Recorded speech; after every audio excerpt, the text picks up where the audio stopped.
are some of the best ways to use AI as a business owner or entrepreneur? Money magnet alert. In today's episode, my guest has the answers. She will reveal simple ChatGPT business hacks that can increase profits inside your business and increase the quality of your life. And if you've been confused about the best ways that you should be using AI in your life and in your business, then don't miss out on today's amazing secrets. Cue the music. Hey, welcome to the Marketing Podcast Party, the only marketing podcast where you and I party together while discovering big, bold, and wildly successful marketing ideas that can transform your business. I'm your host, Daniel Din. Let's get this party started. Woo!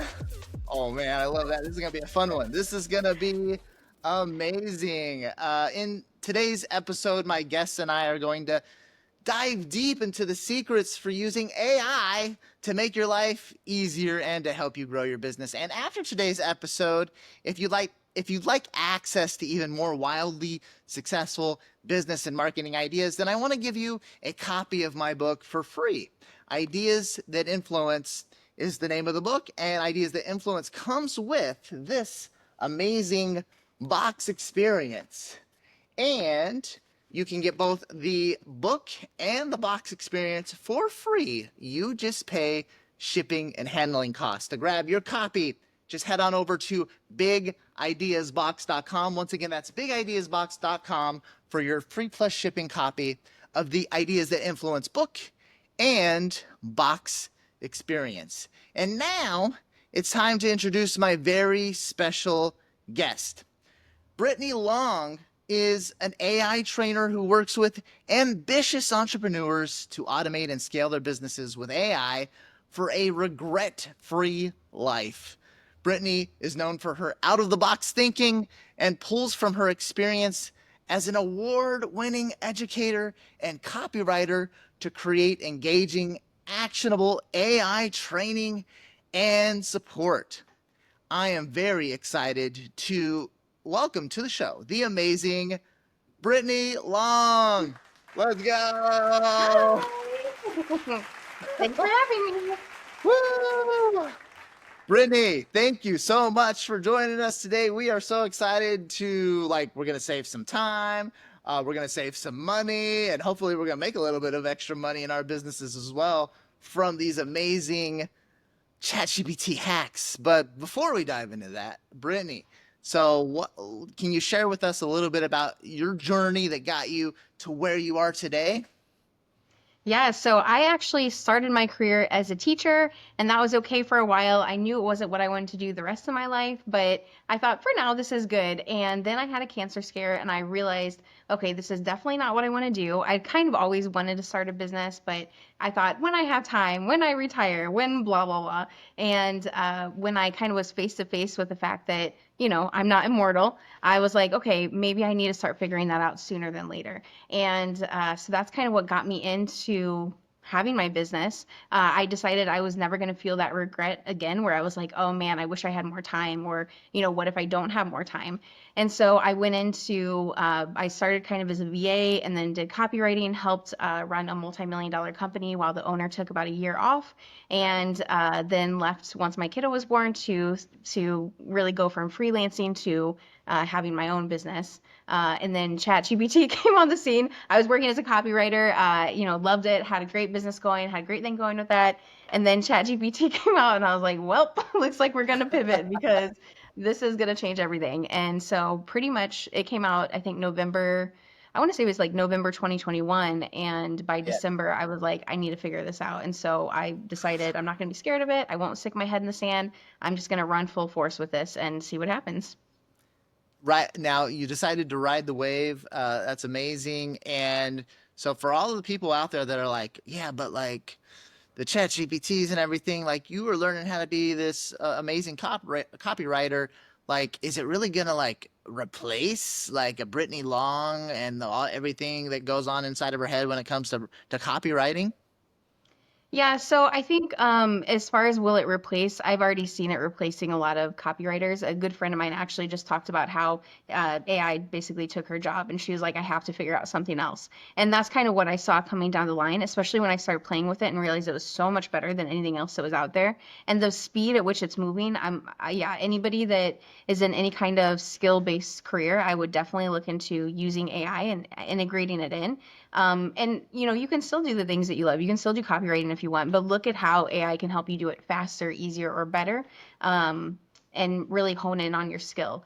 The other option is to be like, I only work with people who are human based only, who don't use AI at all. But unfortunately, I don't think there's going to be that many people left to hire for human only kind of teams because of how much faster you can go with AI. I just don't see those other companies being able to withstand that, to be completely honest.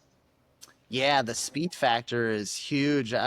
Yesterday, I was helping out my brother because I help him with his business as well. And he was like, all right, we need this, we need that. And I was like, all right, sweet. And so I grabbed copy we had created from an old video script. And I was like, you know what? We're basically going to say the same thing. So I'm just going to ask ChatGPT to rewrite this. And so I go, I plop it in, and then I take it out, and then I like make a few adjustments. And then I was like, yeah, since we had already written, I just like told ChatGPT, and he says, what? You used AI? And I was like, well, yeah, but I just told it to rewrite your own words. So when you do that, at least when like you're feeding it like your own words and telling it to write your own words, like it's gonna be pretty dang good, Yeah. right?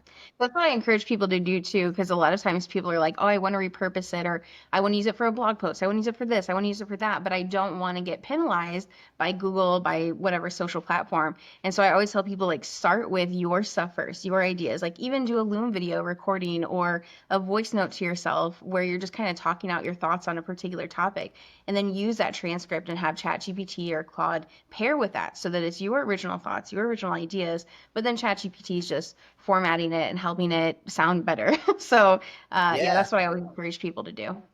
Yeah.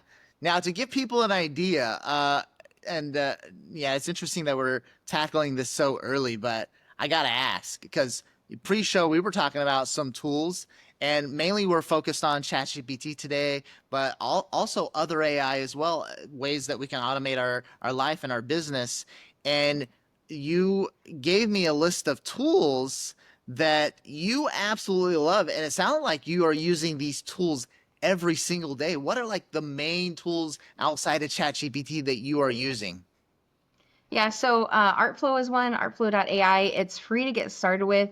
And with Artflow, it's like a really low barrier to entry. So if you want to create AI images of yourself, but like doing weird things. So like anytime I'm going into a launch, I always do a lot of AI images of myself because they really stop people scroll. And they're always weird ones. So it's like me with an army of hamsters. So like is the weirder the better because those are the ones that get people like paying attention, like our outfits today. And so, right. And so that's kind of what I always start with. And so Artflow is a really good one. It's easy for people to kind of get started with it. It's a low barrier to entry. Another one that I use pretty much every day now is 11 Labs. So Okay. my kiddo's in preschool and she brings home germs and then I get sick and then multiple times a year I lose my voice for like a week and a half at a time. And when you're running your business and you're the face of your company, like that's that really sets you back. And so after one of those times, I was like, that's it. I am tired of like having to kind of slow that down because my voice is gone. So I cloned my voice in 11 Labs. And so now I can do podcast episodes, videos, trainings, summit recordings with my 11 Labs voice. So I can still move and do everything I want to do, but I don't have to like really wear my voice out. And so I had a few summits. It was like 3 summits in 1 week, and my voice was just shot. And so I was like, you know what? We're just going to record with my voice and my video clone. And it was great. Everybody loved it. I got a lot of messages afterwards. They were like, I had no idea. Like I would have never known that was your That's voice and video amazing. clone. Yeah. Now I gotta ask though. So are you using 11 Labs right now? No, this is real, Brittany. Good question though. I get that asked a lot I now. was like, whoa, wait a second. Wait, am I talking to Brittany like Yeah. that would be like such a mind trip. That would be such a Mhm. mind trip if that was the case. Yeah. But speaking of that, so like, um, in what capacity do you think like 10, 15 years from now, where a user like me, I say user like, Tron, right? Like a user like me might get tricked that I'm actually having a conversation with Brittany Long, but I was actually talking to her AI. In what capacity might that be happening? So you mentioned like 10 to 15 years. I don't think it's going to, I mean, it's happening now. So Oh, that kind of stuff, people are getting tricked now. So one thing that I recommend is having like a word with your family, like a passcode with your family, your immediate family and your extended family. So that if somebody calls them and they're like, oh my gosh, this is Brittany, I was in, an accident or something like that, or I'm in jail or whatever. Because those things, I mean, those scams have been yeah, happening for a long time. But now it can actually sound like you a lot better. And so having some kind of passcode with your family is, I think, really important. And the sooner you can do that, the better. And people will sometimes, when I say this, people will sometimes be like, see, AI is just ruining everything and we shouldn't use uh, it because blah, blah, blah. But this was happening even before AI became mainstream with yeah, ChatGPT. And there's always going to be people using whatever technology it is for good and also people using it for not good. It's not the tool, it's the person that's using it. And so what we can do is safeguard ourselves. And if you're a creator, like if you're creating content online, your voice is already out there. So whether you have a clone or not, your voice is already out there. So it's really important to have some kind of like passcode. yeah. You know what? You know what? You just That was absolutely crazy. You told me about AI scams already. I haven't heard anything about before. AI scams. Everybody, watch out. You're. This is mind blowing. Mind blown, Brittany. Thank you so much. I gotta ask you though, what other AI scams do I already need to be looking out for? Same thing with voice, but with video instead. So a video where somebody's like, "Oh, this thing just happened." I don't know if I would necessarily call this a scam, but maybe just something to be aware of. Yeah. So there's a few different websites that have UGC creators, but they're AI, and so they're like, "Oh, I just tried this product and it's so amazing," blah blah blah. But the thing is, they've never tried it because they're AI. They're not a real person. Ah, And so when you're being influenced by influencers online, do some research to see if this is a real person. Like there's a number of people I follow, a number of people I follow on Instagram that are not real. They're AI. And they like if I didn't know AI as well as I do, and if I hadn't followed their stories, I wouldn't have known. Like yeah. I pay attention to these things, you know what I mean? And they really look human, they really sound human. They have the emotions, they go in person to meet people. Like it's really insane. And so I think while I'm not 100% sure I'd classify that as a scam, I do think it's something that buyers and consumers should be aware of. That some of the influencers that you're like, oh, I need to buy that because this person said it's really good, they may not even be real. Yeah. Are we so? Because I've had, I don't know, probably about 15 times it's happened where people created a Daniel Din profile on one of the platforms, Mhm. and then like all of a sudden they're doing a comment, and the comment and somebody else, like one of my friends, the comment says, "Oh yeah, send me a DM or whatever," and then like somebody reaches out to me and they're like, "Daniel, did you actually send that comment?" I'm like, "No, that wasn't me. Thank you." Like, Yeah. are we talking about like simplistically like that type of thing, or are we talking about like a 3.0 version of that? Yeah, I would say like a 3.0 version. I think for the most part, the kind of like the influencers and stuff that I was talking about wouldn't really be a clone of you, but that's certainly possible Yeah. that somebody could clone your likeness and clone your voice and start sending those things out. And I think that's one of the reasons it's important. If you're a personal brand, if you're the face of the brand, it's really important that your people uh, that you kind of get to know your audience and you share things about yourself with them so that if they get something or if they see something that seems out of character, they do ask you about it instead of just being like, oh, that's weird. I guess I'll just do this thing that she's saying or buy this thing. The more that they can kind of know you and know your personality, they can reach out if they have questions and help you sort that as soon as it comes up. Perfect. Perfect.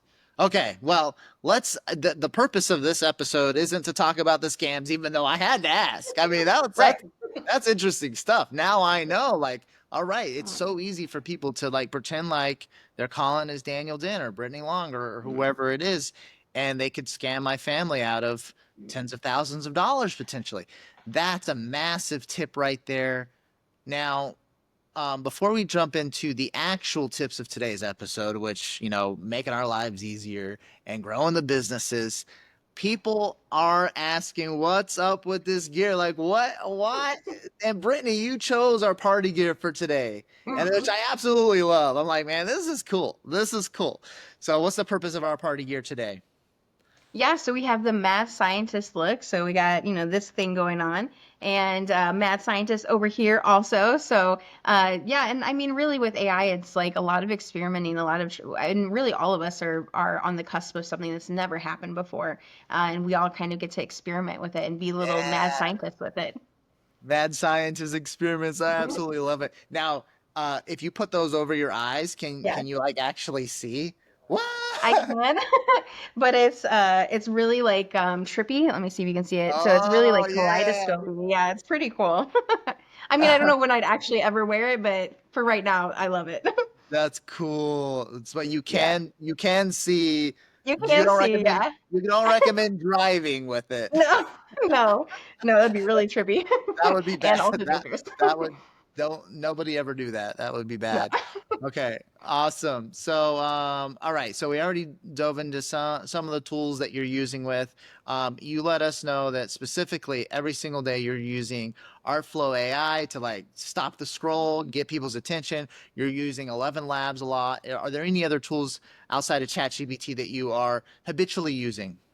Yeah. HeyGen is another one. HeyGen is for video cloning, so that helps with my presentations. And those, I mean, it looks really similar to me, mostly because in the instructions it's like look straight at the camera and talk like this, and nobody talks like that. So I move my arms a lot and stuff, and so that helps with it a lot. So I use that Nice. one a lot. ChatGPT, of course, I'm using every single day. I'm using Zapier Make to automate a lot of what I'm doing. Those I would say are my very favorite ones that I'm using literally every single day. I also use Gamma.app a lot, and that one is for creating slides. Since I do a lot of presentations, having the slides can be helpful, Gamma dot. and it creates. Yeah, it's amazing. It creates the images for you. You tell it like how you want it to look. Definitely one of my favorites. Well, now I gotta ask. So if you're using all these, it sounds like for a lot of content purposes and a lot of presentations. How many presentations are you doing every single month? That are basically AI assisted with these tools. Yeah. Let's see. So a lot of our YouTube videos are now AI assisted. Pretty much every summit I do right now is AI assisted. So I usually do anywhere from, 4 to 10 a month. I mean, quite a few. Yeah. And then Wow. also reels. I forgot to say that too. A lot of our reels are AI Brittany helping me out. I just did one that I had a chef hat on, and I was like cooking and making some biscuits. I was making biscuits and gravy that day when I recorded the sample, Uh, and so it looks like I'm making biscuits and talking about a tool called Hedra. But in reality, I was just sitting at my computer watching TV show. yeah. And Hedra, do you use that one as well? Yeah, that one's really great if you want short clips, like 25-second long clips. A lot of people like it for cartoons. So if you create like a cartoon image of yourself, then you can animate it and actually it looks like you're talking with the tool Hedra. Whoa. Okay. Now, usually we save the call for action at the end, but I think everybody is going to be super interested to see like, what type of content you're creating with these tools. So, where's the best place we can go right now after this episode to, to check out some of this content that you're putting together? So you can find me on YouTube. It's Women Thrive with AI, and also on Instagram, Women Thrive with AI. Those are the best places, and that's where I'm testing out a lot of the things that we're doing with AI. Sweet. YouTube and Instagram, Woman Thrive Women, with yeah, AI. Okay. yeah. Sweet. Awesome. All right. So now, when it comes to your personal daily workflow, what does it look like with everything that you've got set up? Obviously, you've got like the master setup because you've been doing this since 2001, right? Yeah, 2021, yeah. So yeah, like what does your daily like Yeah. workflow kind of look like, and how does the AI get fit into that? Yeah, so I usually start my day by telling ChatGPT how I'm feeling, what's going on with me physically, mentally, emotionally, all of that. Because I've been doing that for so long now, it starts to notice patterns. So it notices patterns in just the month, how I'm doing in the month. It notices patterns in like what time of day it is and stuff like that, and what kind of activities I'm working on, which is one of the reasons I knew like, okay, I need to cut down some of my calls because they're kind of draining me a little bit, or, I need to have them at certain times of the day instead. So I Mm. start with that, just here's how I'm doing, here's how I'm feeling, and then I give it my to-do list. And if it's not something that has like a hard timeline on it, I'm like, where should I, what would be optimized? When should I do this? So then it creates a to-do list for me and helps with any kind of project management stuff. It usually helps me figure out what to make for dinner. And this is just a funny side note. I used to always think that I was a terrible cook because my stuff would come out really bad. And I was like, man, I just don't understand. I follow the instructions. But I learned recently that I actually wasn't following the instructions most of the time, because I'd get distracted, or like I would look over to do something else and then forget where I was and skip something or skip an ingredient, which is kind of important. And so now though, I ask Skipping the ChatGPT. sugar. You don't want to do that. Yeah, right. Yeah. Important things like that. And so, but I realized if I ask ChatGPT to give me the recipe and just break it down step by step, and then I tell it when I'm ready to move on, that it's not of me being a bad cook. It was me just not being able to stay focused long enough or follow instructions long enough. And so now my stuff is really good. And I'm like, oh, this is fun. I love this. So that's just a side note. So it helps me with dinner, with cooking it and with figuring out what to make. It helps with parenting. If there's something where I'm like, man, I just feel like I was the worst parent today, and I don't know what to do about it. Like parenting is just hard sometimes, and so it kind of coaches me through that. I use it as a mindset coach. So if there's anything that I'm like, this is taking me forever, or I'm avoiding it or procrastinating, I put that in, and it gives me some ideas on like how to get a quick win, or how to get a quick like dopamine hit so that I can get past that little hump that I'm on. I use it for any of the copy that I'm doing. Content creation, copy, ideas for stuff. When I was planning Father's Day last year, my husband loves Lord of the Rings, and so we did like a Lord of the Ring themed like scavenger hunt and day, and it was super fun. But ChatGPT helped me plan that, and he was like, "This was the best Father's Day ever." I was like, "Thanks, ChatGPT." Let's go. Um, yeah. So, I mean, pretty much from start to finish of the day, I'm using AI in one way or another, and asking AI how I can use AI if I'm stuck on something. I always kind of think, is this something that AI can help me with? And almost always the answer is yes. Yeah. Yeah. So for anybody asking, should I be using ChatGPT as a business coach, as a health coach, as an emotional therapy device? Your answer would be it's okay.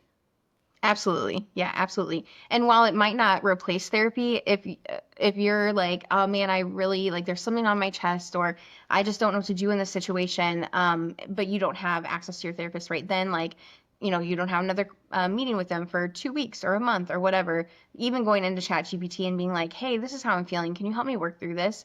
It's Yeah. really helpful for that too. And it does it work because it has enough information on you? You mentioned the patterns. Is that the Hmm. reason why it's good as a coach in many ways? Yeah, that's a big part of it. And I think for me, I think I tell ChatGPT more than I tell my coach, because there's nothing, and my coach is amazing. I really probably could tell her everything, but I feel like sometimes I'm like, oh, this just feels so personal, or oh, I feel embarrassed about this or whatever. And so having something to talk to that is not going to judge me, there's no shame there at all. I can just be like, this is how I'm feeling, and just be really candid about it. So yeah, I think a big part of it is talking to it so much, but I think part of it is also just how it's been trained. It's been trained extensively on just humans, and so I think that's part of it as well. Yeah. Pre-show we talked about the feedback. We talked Mhm. about some of the biggest mistakes. So what are the biggest mistakes if I'm going to use ChatGPT for Burr? What are the biggest mistakes if I'm going to use ChatGPT for my business or for personal tasks?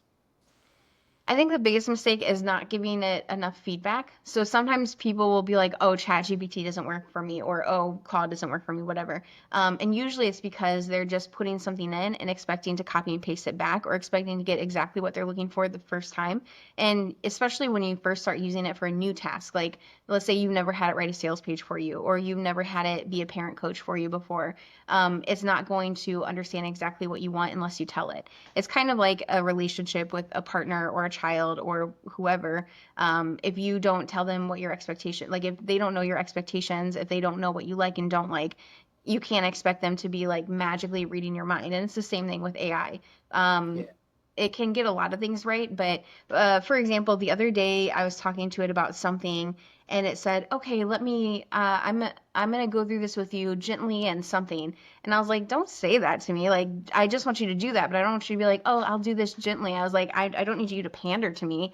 Just tell me how it is, but just be nice about it. Just don't tell me you're being nice about it." And and it was like, "Oh, okay, yeah, you're right. I won't do that." So then now it just tells it to me straight without being like, "I'll be gentle with you." So just giving Just it the stick with it. I know, because at some point I must have said like, give me a straightforward answer, but also be gentle. And so I don't, I wanted to do that, but I don't want it to call out that it's being gentle, because then I felt like, oh, I can't handle it. And I was like, no, Mm. that's not what I'm talking about here. And so, I think one other really interesting thing with this is that I've found that I've become a better communicator in my personal life also, and with clients and customers, Yeah. because most of the time when ChatGPT isn't giving me what I want, it's because I'm not telling it properly. Like I'm not Yeah. communicating well enough with it. So it's Like actually you're helped in leaving that out, area too. basically you're leaving out details, right? Like Yeah. very Hmm. important details about the how to and everything. And we do that all the time with our kids, with our spouses, with our business Yeah. partners, and even with our customers, right? Because we know it up here, but Yeah. what we know versus what somebody else knows, there's sometimes that disconnect, and so it definitely helps you identify some of those weak spots. Yeah, it's interesting that it picked up because, a few days ago you said, "Oh, so do it in a gentle way." And then like 3 days later, it's like, "I'm going to gently do this." And then Yeah. also if it does that, then it's like, wait, are you just saying that you're doing it gently? Like, are you just like, yeah, like you said, it's Yeah. just pandering to me. You're just trying to make Yeah. me feel good, ChatGPT, which is Yeah. okay because I want to feel good, but like you got to do it the right way. Yeah. So Exactly. when it comes to not giving enough feedback, if that's like the number one mistake is Yeah. like we're not going back and forth with it enough. For a new task, how much back and forth do you need to go and to train the ChatGPTs Mhm. or the other tools that you are using in order to deliver the deliverable? I would expect to go back and forth about 30 minutes in total, which doesn't seem like a lot, but when we're used to now this instantaneous response from ChatGPT, sometimes it's hard to remember, like, okay, this is a new task. I do need to go back and forth with it. And when Yeah. I say back and forth, it's like it gives you a response, and you're like, actually, I'm not sure about that. I like this part, but I don't like this part. Here's why I don't like it. Especially when it comes to copy, if you're not a copywriter, there might be times where you get something back where you're just like, I really don't like this, but I don't know why. Even telling ChatGPT something like that, and like any of the feelings that are coming up for you, or the things where you're like, this just sounds weird. Yeah. Telling it that kind of stuff is really helpful, including anything that your customers have said in intake forms where it's like, why did you buy, or why did you go with us? Any of that kind of stuff, putting that in is really helpful, especially with copy. But if you take the time to like go through and give feedback line by line, yes, it takes a lot longer on the front end, but then you don't have to really worry about it after that. Like after that, you're golden, and you can pretty much have it create the copy for you without very much feedback at all. And wow, that's amazing. So is there like a specific framework for feedback that you're giving? You mentioned like how you feel, like what you liked. Like, is there a specific framework that Yeah. you coach people into following for that feedback? Yeah, I will tell people either, first of all, if you're like a external thinker, to do a Loom video of you recording it and then put in a transcript. If you're an internal processor, usually writing it out helps. But the process that I follow is I'll do a once over, and I'll look over it for the feel of it. Like, does it feel right for me? Does it sit right in my gut? And then after that, if I'm like, yeah, that feels right, like the tone feels right, it feels like me. I will look for that first. And then after I look for that, I look for specific words and phrases. So is there any words or phrases that I like or don't like? Typically, I try to avoid common like ChatGPT phrases like unleash, unlock, revolutionize, those kind of words and phrases.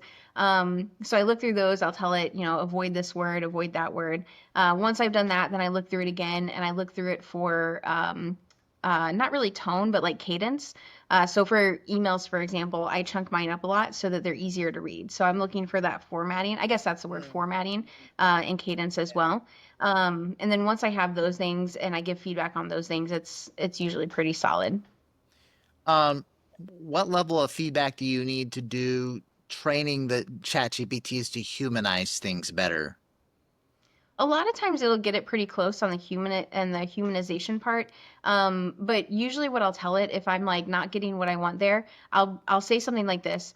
You said this, but nobody talks that way. I've never heard anyone say, you know what I really want? I really want this like random thing that it, Yeah. brought up. I'll be like, there's not a single human on earth that actually talks like that. You're talking like a marketer, or you're talking like a salesperson, or you're talking like a robot. And that's just not how human people talk. So I want you to think like a copywriter, put yourself in the shoes of a human, and then write like a human would actually talk.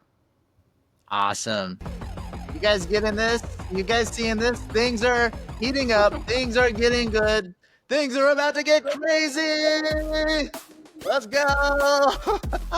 Because Brittany, you are dropping the gold left and right. Tip after tip after tip, secret after secret. Thank you so much. Since this is the marketing podcast party, I do want to talk ads, advertisements, marketing just a little bit. Mhm. And so I want to ask you something. Uh, have you ever seen an Amazon commercial that made you cry? All the time.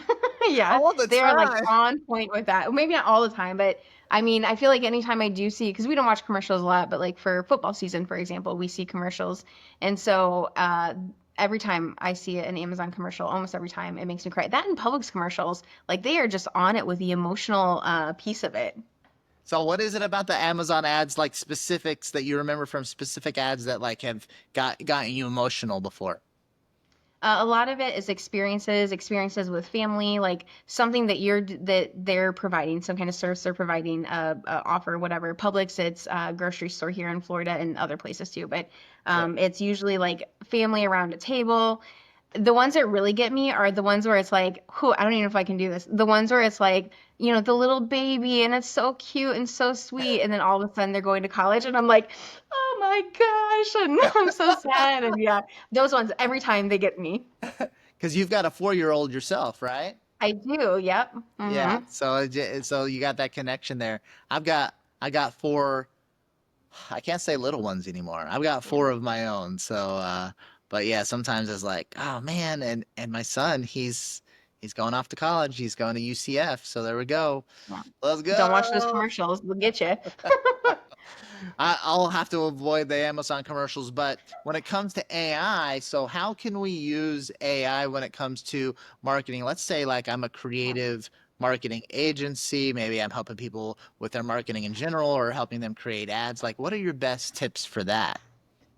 Yeah, so I like to look at what's doing really well. So, for example, those Amazon ads that we're talking about, if your audience is similar to the audience that they're targeting, but you want to look at what they're doing. And so maybe that's getting the transcript of their ad or getting the images and putting that into ChatGPT and being like, this is the emotional response that I had, or this is the response I want my audience to have. How can I maybe even create a framework for me from this ad so I can use a similar framework for my ads, but identify the framework, help me apply it to my audience, help me create a new ad that's completely unique, that doesn't pull from theirs, completely unique, but still uses that framework, that cadence of what they did that works so well.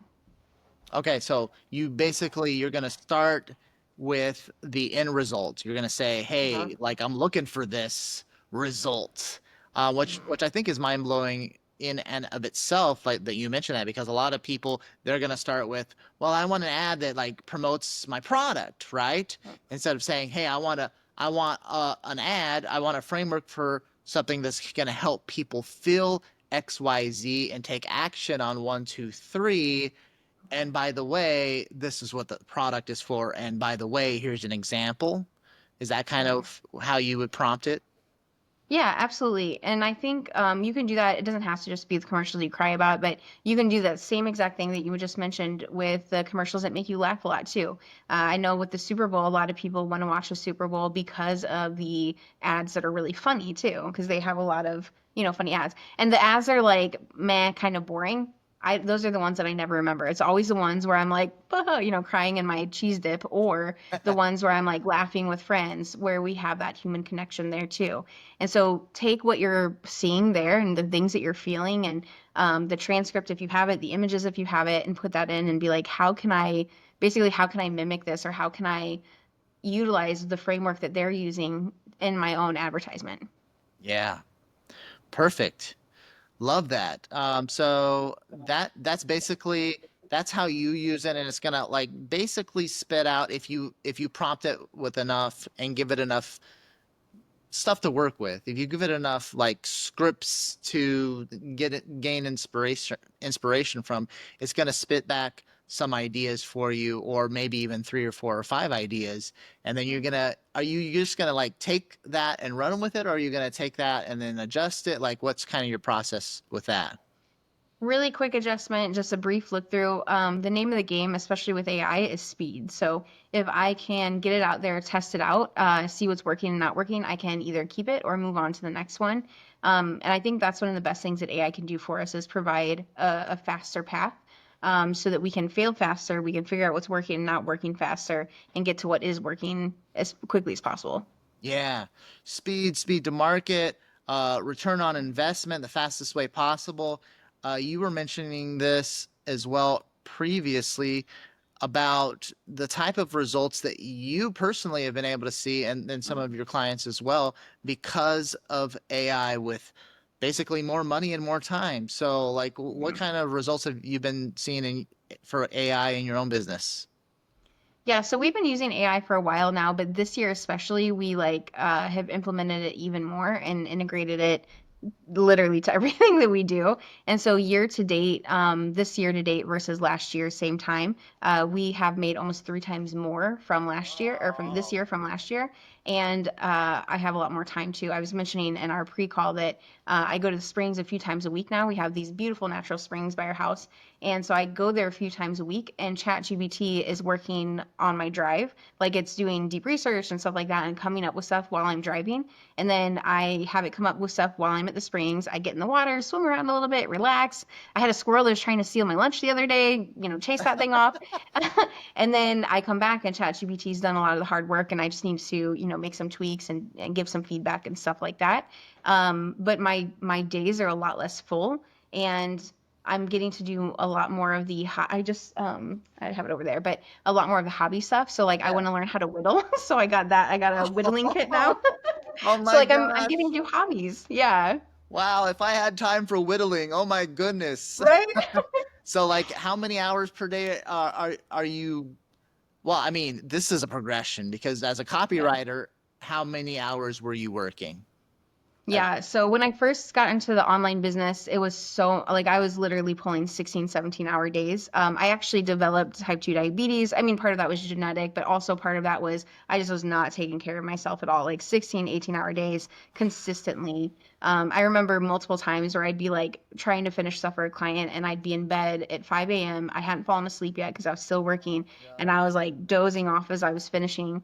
And I kind of continued that for a while and I probably would have still continued it except my daughter was born and I was like I literally can't physically do this anymore and I don't want that to be her example of like this is how we live, this is how we do work. And so I had kind of started getting out of that, but then when AI came, it really made everything else. It really made it possible to get out of that even more. yeah. So 16-hour days. Now how many hours? I mean, you're not Uh, working 16 hours. No, no, definitely not. So I do 2 hours of calls a day, whether that's like a podcast, summit interview, if I'm doing, not Brittany AI, or I have like if I'm doing one-on-one, something like that. I Yeah. have 2 hours a day, Monday through Thursday. I don't work Friday, Saturday, or Sunday. And then I usually will do a few hours before, a few hours after. So I think probably in total I'm doing maybe 5 hours a day, Monday through Thursday. And then sometimes I'll do stuff that's just like, I want to test something out, or I want to do something that feels fun, or I want to start a new brand. Sometimes I'll and like automate it and just let it run, and test things out there. I'll do that sometimes, but it's my thought process is that's like hobby stuff. That's I don't want to create another job for myself, and so Yeah. anything extra that I'm doing is like this feels fun. This feels this feels like something new and exciting that I get to try. All right. So hold up, hold up, hold up. You guys hear that? Money magnet alert! What I heard there is a 300% increase over the past year. And Brittany used to have 16-hour and sometimes 18-hour days, and now she's down to about 5 hours a day. That means like, and if you're only doing Monday through Thursday, I mean, that's 20 hours. So sometimes you were like 16, 18-hour days, day after day after day, but now you're like 20 hours a week. This is a dream. Is this a dream come true? Are these Yeah. AI tools, is ChatGPT a dream come true? I would say so. I mean, I was thinking about that the other day, when I look at just how things had to be. I mean, even thinking about our parents and grandparents' generation, Yeah. the only way to really get ahead was like knowing people or working harder and like basically working yourself to death. And I saw that happen. A lot of people in my family are really, really hard workers. But I just don't want that to be how we continue. You know what I mean? Like, there's just so much life that we can be living, and um, I don't think all of it needs to be work. Yeah. I mean, like you're like trying to figure out like which things you want to do next. Like, am I gonna do whittling and am I gonna figure out how to, Yeah. start going skiing in Florida? No, I'm just yeah, whatever. If that was possible, right? Yeah. So oh my gosh. So, all right. So, when it comes to specifically life hacks using ChatGPT, you hit on that a little bit, but I think Mm. some of us, like, we get it with the business. We're like, oh, wow, we're going to be able to automate a lot of tasks. We really should be using AI for copywriting assistance at least. We should be using AI for marketing assistance at least. We should be using ChatGPT as a sounding board, at least when it comes to ideas for our business. But when it comes to life hacks specifically, you hit on the health coach aspect a little bit. What else? What other life hacks should we be using inside of these tools? I think communicating with your loved ones is a really important one. I'll do that sometimes if, like, let's say there's a miscommunication with a friend where I'm like, this is what they said, and here's how I felt about it. Here's what I said. Here's how they reacted to it. What could I have done differently? Or what, here's the solution I want. I want us to continue to be friends, or I want us to strengthen our friendship, or I want this thing to happen. What's my next path forward? Sometimes we're so close to our own issues that it's hard to see the forest for the trees, see the trees for the forest, whatever what it is. It's hard to kind of see that. And so communication, I think, is a really big one. Coming up with ideas for what you can do for a family vacation or planning your vacation. That's been a really helpful one for us as well. We're going treasure hunting this summer. And Oh, so, wait. What do yeah, you mean so by that? okay, so there's a book called There's Treasure Inside, and it has like 4 or 5 different treasure boxes, and so you follow the clues to, find the treasure. And I'm not anticipating that we find the treasure. I just am excited about the family memories that we're gonna make, and what a kind of cool thing to do. But we've been using it to kind of plan where we want to go and stay, and all of those things. So that's been really fun. Yeah. Yeah. Is it like what's it called? Geo? No, it's like actual treasure, Okay. like Yeah, treasure, treasure. I've done the geo Um, thing. I can't remember the word, like the yeah. Is it geocaching. geocaching? Is that it? Caching, yeah, there Yeah. you go. Geocaching. So it's kind of like that, but it's like, Yeah. so is it going to be taking you all across the country, or is it just going to be like locally to Florida, or? So there are, I think, 5 boxes that you can choose from, Okay. and we're choosing one that's west, out where that we think is out west. It doesn't tell you where it is, so you have to like Mm. figure it out from clues. One of them has like a treasure map. One of them has code thing. One of them has a word search. Like, it's just all different stuff. And so, but it has like actual treasure in it. And so it's just kind of be a really fun experience. But we're going to use it for that. That's And like amazing. I'll be using it to plan what we pack, what snacks we're going to bring with us, that everyone will actually like and eat, that kind of stuff too. Yeah. You guys have like an RV or something that you guys are taking, or are you guys going to do Airbnbs? Yeah, we'll probably just do Airbnbs in the truck or car. Yeah. Oh, nice. Amazing. Yeah. That sounds fun. It'd be extremely cool is like if like you end up like you're like in the, like Zion Park in Utah and it's like there's this location and it's like just excluded from everything and then like that's where it's taking you to and like they have it like super hidden and you're like, "Oh my gosh, like that would be so cool. That would be Yeah. amazing." Like we used to live in Utah, so we've been Oh, to cool. some of the parks and Moab. They could easily like have a treasure hidden somewhere in Moab and Yeah. nobody would ever find it unless you told them exactly where to go because it's so massive and so beautiful Yeah. as well. So that would be like that's That'd be that's gonna cool. be a really cool adventure. When do you plan on going on that trip? I think we're gonna go in June. Okay, Yeah, nice. so it's coming And up. Yeah. how many weeks? Only one. I think we're probably just gonna go for one there and back, but we'll see. I'd love to go for more, so who knows? We'll see. Brittany AI can hold down the fort while I'm gone. Depend. There you go. Depends on how close you get to the treasure. Like, let's Yeah. let's Maybe we let's should go. keep going. We'll stay a Yeah. couple more weeks. Oh, that's amazing. What does your husband do that allows him to be able to travel at times as well? We work in the same business, so it's really nice. Yeah. So both of us are former teachers, and I left teaching first. And I was like, this is awesome. And I was like, if you leave too, we can travel together. And so he left, and we used to have another brand called Life After Teaching, and he ran that one and like headed that up. And that was it started as a Facebook group for teachers that wanted to get out of teaching, and it grew to, I want to say it was like 200,000 people, something like that, and he sold it. And so now we just work in the same business, and it's great. Oh, so cool, amazing, incredible. Well, so we hit on a bunch of topics. Brittany, if I'm one of your clients and I'm like, hey, Brittany, my life's a mess. I'm working, not 16-hour days, but I'm working, let's say I'm working like 12-hour days. Like, what's like one of the first things that you're gonna help me do to optimize my life using these AI tools? So I'm going to have you do a time study, and ideally we want to do it for 1 or 2 weeks. But most of the time when I tell people that, especially if they're feeling overwhelmed or overloaded, they're like, "There's no way I can do that." So I'm like, "How about 4 days? Let's just do four Okay, days." there you And so we go. do a time study for minimum 4 days, where every 15 minutes they're just writing in what they're doing. And most of the time, what people find is that they're spending time on things that aren't actually moving the needle forward in their business. But often we don't take the time to do a time study, so we don't actually know.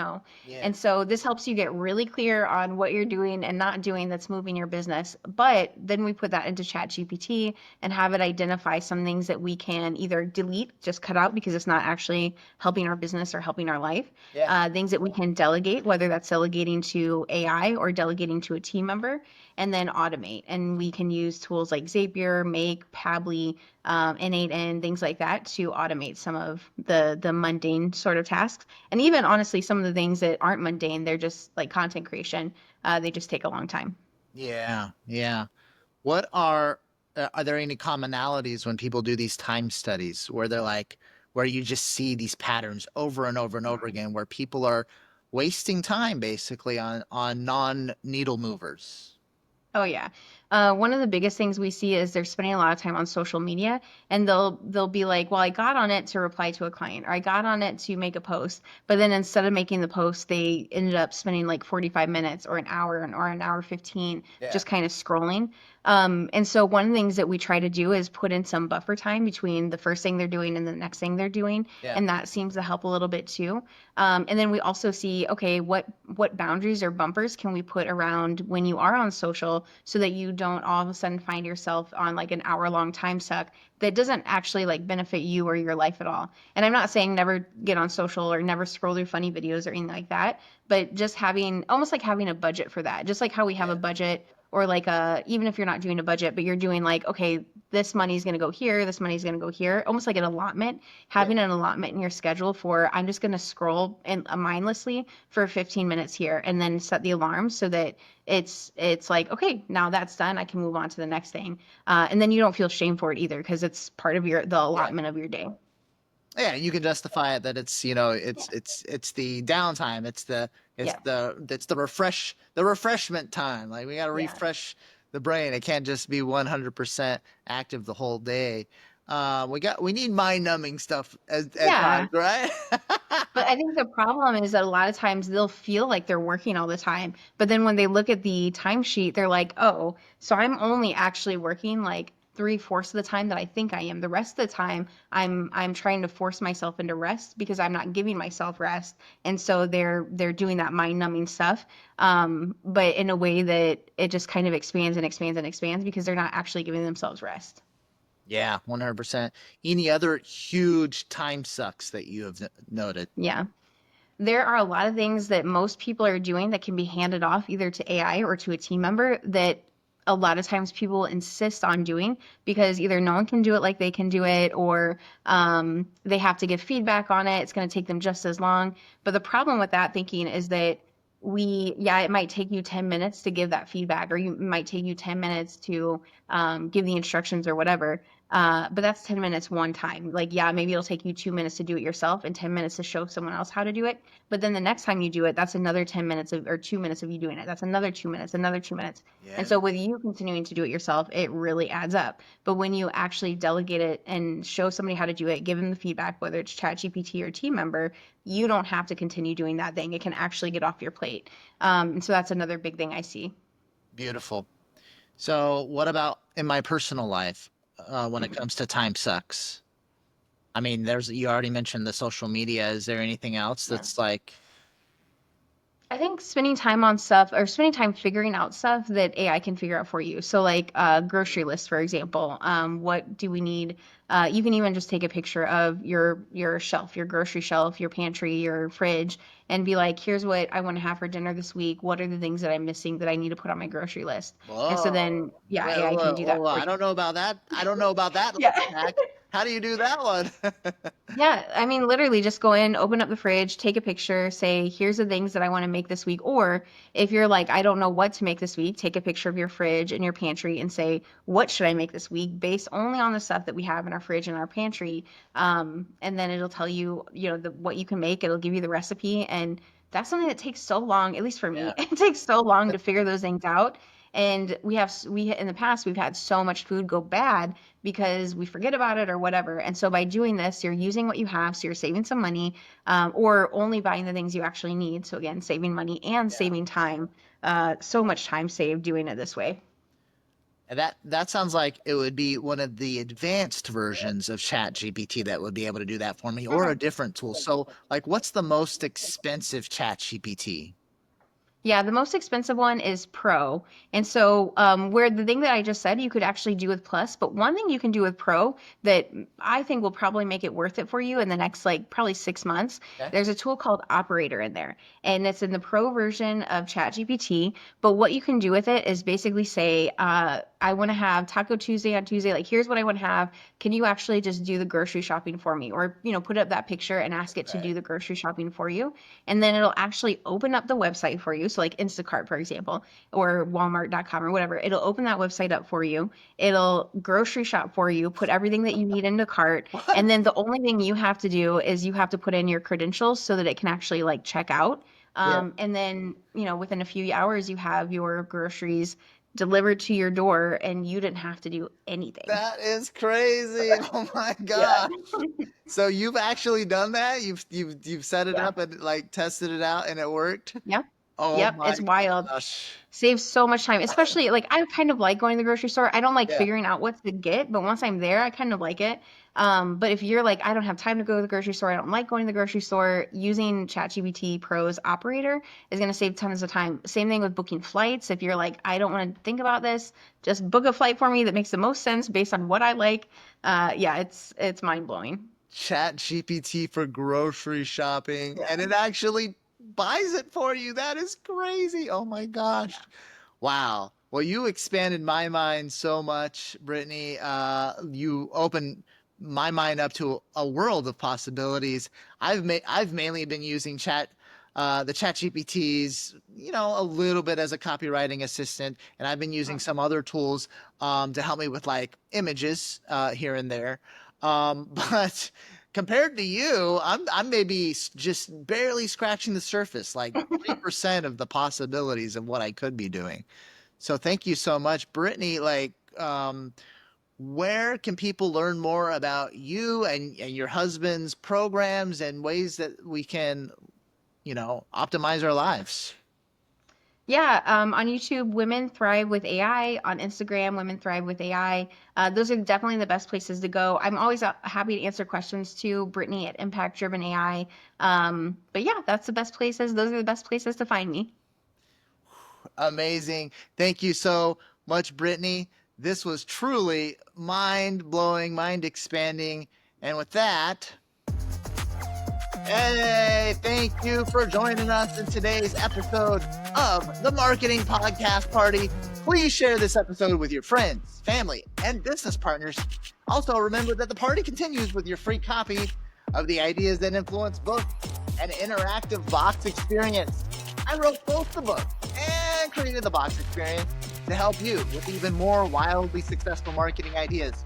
Head on over to bigideasbox.com to grab your copy. You'll get your copy for free. You just pay shipping and handling costs. Once again, that's bigideasbox.com for your free plus shipping copy of Ideas That Influence. I'm Daniel Din. This is the Marketing Podcast Party, and I'll see you in the next episode.